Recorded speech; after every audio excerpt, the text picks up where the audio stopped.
નમસ્કાર, real power ન્યૂઝમાં આપનું હાર્દિક સ્વાગત છે। શરૂઆત કરીશું આજના મહત્વના મુખ્ય સમાચારથી।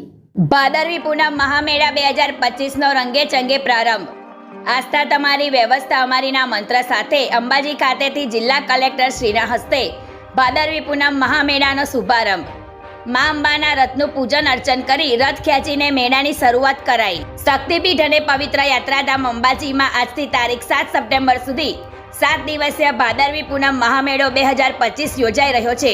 દર્શનાર્થે આવતા લાખો શ્રદ્ધાળુઓની સેવા સુવિધા અને સુરક્ષા માટે વહીવટી તંત્ર તથા મંદિર પ્રશાસન દ્વારા સુજ્જ આયોજન। ભક્તિ અને સંસ્કૃતિનો ત્રિવેણી સંગમ એવા ભાદરવી પૂનમ મહામેળા 2025નું આજરોજ શુભારંભ કરવામાં આવ્યો છે।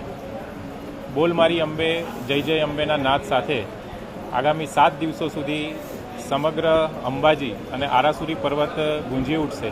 ત્યારે ગુજરાત સરકારના પવિત્ર યાત્રાધામ વિકાસ બોર્ડ, પ્રવાસન વિભાગ, જિલ્લા વહીવટીતંત્ર અને આરાસુરી અંબાજી ટ્રસ્ટ દ્વારા માઈ ભક્તોને કોઈપણ જાતની તકલીફ ના પડે તેના માટેની વિશેષ તૈયારીઓ કરવામાં આવી છે। વિસામો, ભોજન, ગબ્બર કંટ્રોલ, મંદિર દર્શન, પાર્કિંગ, એસટી બસ સહિતની તમામ જે સુવિધાઓ છે એ જિલ્લા વહીવટીતંત્ર દ્વારા કરવામાં આવી છે।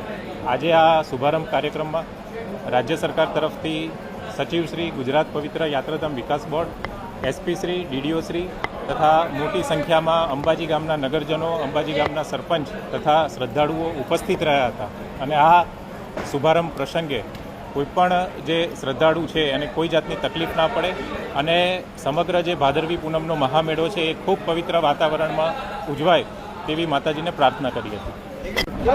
આજ રોજ ભાદરવી સુદ નોમથી ભાદરવી પૂનમ સુધીનો આ ભાદરવી સુદ મહામેળો શરૂઆત થઈ રહી છે। સમગ્ર જિલ્લા વહીવટીતંત્ર, પ્રવાસન વિભાગ, રાજ્ય સરકાર દ્વારા ખૂબ જ સુચારુ વ્યવસ્થા કરવામાં આવી છે। માનનીય મુખ્યમંત્રી શ્રી ભૂપેન્દ્રભાઈ પટેલના માર્ગદર્શન તળે આસ્થા તમારી વ્યવસ્થા અમારી એ મંત્ર લઈ અને આપ સૌ ચાલી રહ્યા છીએ। આજે સૌ માઈ ભક્તો પગપાળા આવી અને મા અંબાના દર્શન કરે અને ચાચર ચોકમાં રમે આપ સૌને હું આમંત્રણ આપું છું। જય અંબે। વિભાગ તરફથી 5000થી વધુ પોલીસ, હોમગાર્ડ, જીઆરડીનો બંદોબસ્ત મહામેળા દરમિયાન આ 7 દિવસ દરમિયાન રાખવામાં આવનાર છે। મને પૂરા વિશ્વાસ છે કે આપ તમામના સહયોગથી, મા અંબાના આશીર્વાદથી મેળો બહુ શાંતિ અને સુવ્યવસ્થાના વાતાવરણમાં પૂર્ણ